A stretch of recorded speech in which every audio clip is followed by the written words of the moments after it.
Having a crown done with CEREC is a very different experience than having it done the old-fashioned way.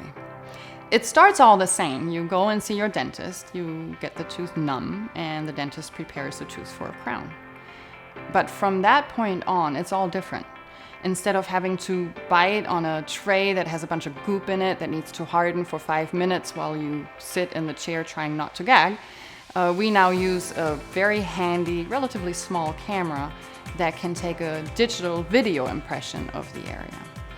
Then the next thing that's different is that we, at that point, start designing the crown.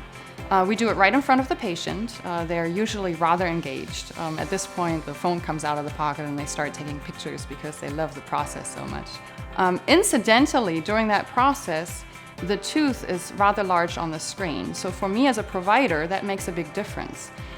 When I see my prep this big blown up on the screen, I can see small imperfections that before I wouldn't have picked up on, even with the magnification I have in my glasses.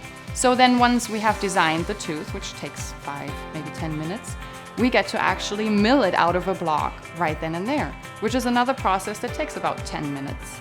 And often the patients at that point need to stretch their legs anyway. They walk over and they watch it happen in the mill.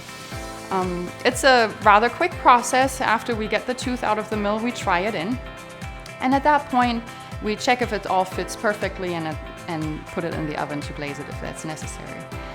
Usually I find that an hour and a half to 2 hours is plenty of time from start to finish, from walking into the practice to leaving the practice, to provide a same-day final crown that is certainly at least of the same quality of what I used to deliver from the lab.